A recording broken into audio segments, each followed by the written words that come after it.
Alrighty, so my opponent has opted to push his king's pawn.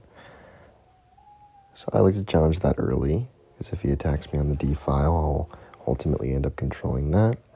And I just decide to take.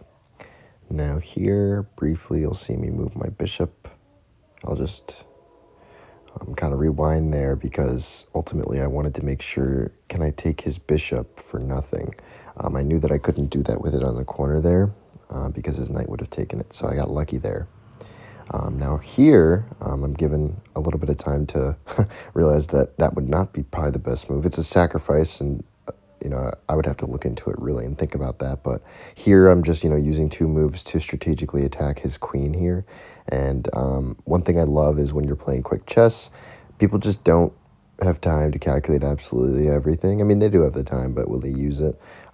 Some turns in chess, you really need to use, 30 seconds of clock or whatever it may be, as opposed to others, And so I'm going to make some mistakes on the, what file is that?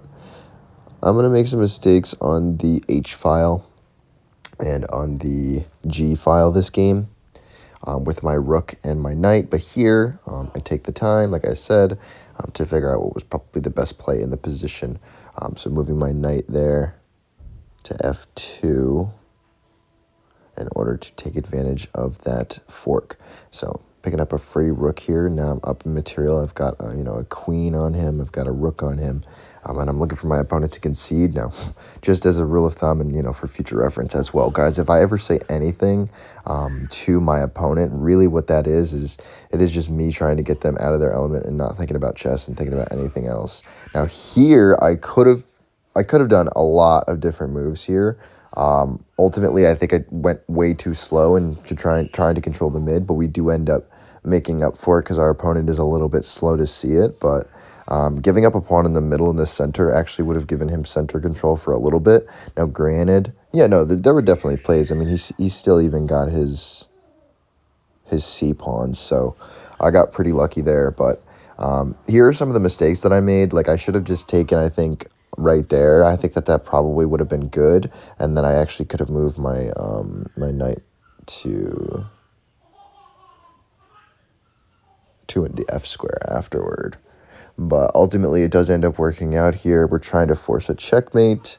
I take a moment here to decide, do I want to move my queen? Can't move it there.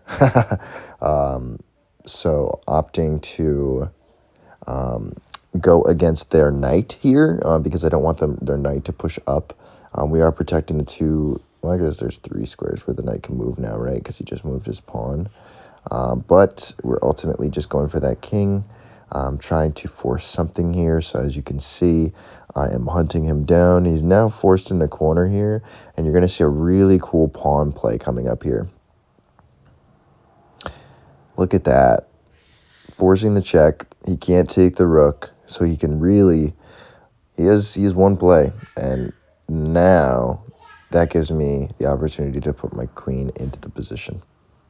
Thank you guys for watching. Thank you. This game was played with 86.7 accuracy, I want to believe. 86.4% accuracy.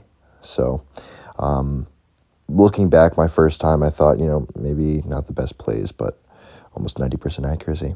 Thank you for watching.